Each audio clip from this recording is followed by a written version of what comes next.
Think making homemade pastry is complicated? Think again. This hot water crust is one of the easiest and most versatile pastries you can make, and you don't need to be a professional baker to nail it.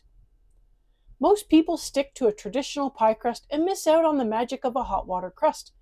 It's sturdy enough for hearty meat fillings, but flexible enough for sweet treats like fruit pies, homemade Pop-Tarts, or even toaster strudels. And the best part? It's incredibly easy to make. So come on in and let me show you how.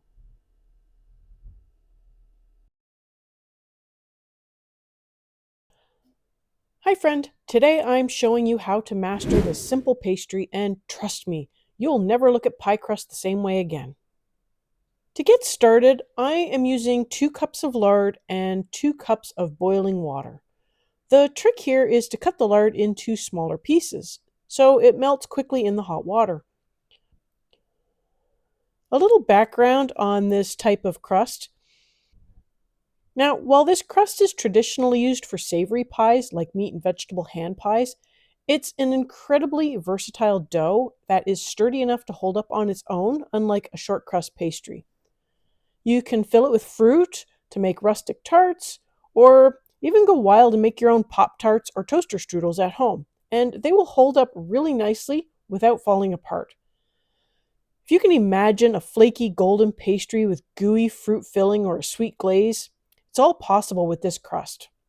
I have tried making Pop-Tarts or toaster strudels with a regular pastry. Oh, it does not work.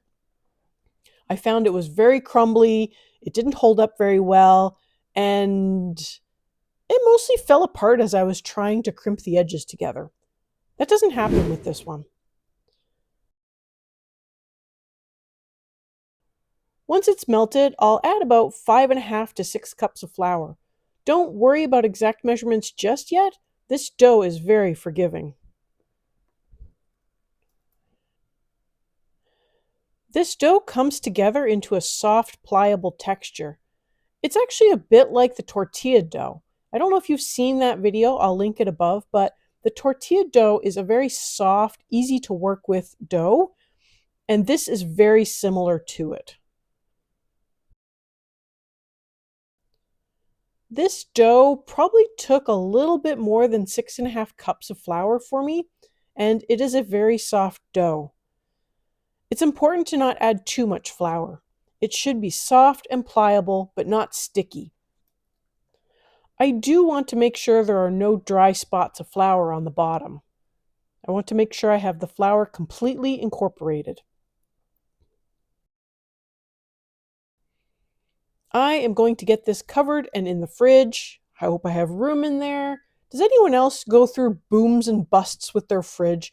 I always feel like my fridge is either super full or empty.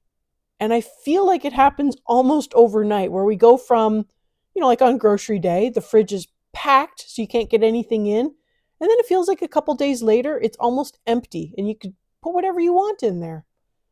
Or the Tetris game. Do you play the Tetris game trying to put things in the fridge where you take one thing out, put one thing in, and then you have to take another thing out to put the thing back in until you finally get the last thing to fit? Adult Tetris. I'm not a fan of it, but I'm really good at it. If you're loving these tips and want to learn even more ways to make cooking easier and more fun, subscribe to the channel. I've got plenty more recipes and tricks coming your way. Once the dough has chilled at least 2 hours, preferably longer, I can now divide it into even portions. For me, that ended up being around 145 grams. Depends on how precise you want to be. It is possible to use the dough while it is still hot if you don't want to wait, but either way works.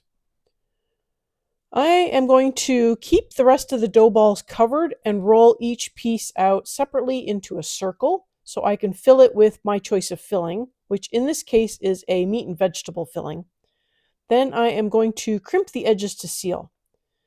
The dough is stretchy enough to handle a hearty filling without tearing, but do be gentle with pokey ingredients. And this will bake up beautifully flaky and crispy. It's good to have trays ready because if you're going to freeze them, you want to freeze them so they're not touching. This way you can keep them separate. And if you're baking them, then you can just put them straight on the tray for baking. While rolling these out, I do try to keep them moving just a little bit. Number one, it won't stick as much. Number two, your chances of getting a circle do go up. I'm not going to say you're going to get a circle, but you're going to get something closer to a circle. I still struggle to get circles. I have learned that if you start to get a square shape, roll out the corners. It sounds counterintuitive, but it somehow seems to make it more round. This is a pretty stretchy dough, so gently stretch it as needed to help get the shape you want. As I mentioned earlier, I am filling these with a meat and vegetable filling along with a pat of butter to make a single portion meal that can be cooked outside in a toaster oven or a turkey roaster, or even inside in your oven. Depends if you are cooking this in the summer and don't want to heat your house up, which is something that I do. I take a toaster oven or a turkey roaster and I cook outside. But in the winter, I don't mind heating up the house and I will just make these in the oven. If you want to make a sweet version of this, try adding a dollop of pie filling. Or to make a Pop-Tart or toaster strudel version, cut out squares and add a small dollop of jam or jelly. I have found that the raw hand pies freeze just as well as the cooked version, so it depends on what your needs are. Do you want to cook fresh each time, or do you just want to thaw and reheat? In order to bake these off, poke the crust with a fork or knife, and then you can optionally brush the tops with an egg wash for that perfect golden color. This crust can handle being baked at a lower temperature. I am baking this off at 350. At this size, these hand pies should take about 45 minutes to an hour to cook. I am looking for a deep golden color on the crust and that the filling has reached a safe internal temperature since I am working with meat. If you're freezing your pies, don't poke any holes in them or egg wash them just yet. You can do that when you take them out and bake them straight from frozen. Just give them a little extra time in the oven to reach a safe internal temperature. And that's it. This is how it looks when it's cooked. This is a hot water crust that's easy to make, versatile enough for both savory and sweet fillings, and sturdy without sacrificing flakiness. If you give this a try, let me know in the comments what you filled yours with. And don't forget to subscribe for more easy, delicious recipes. Thanks for watching.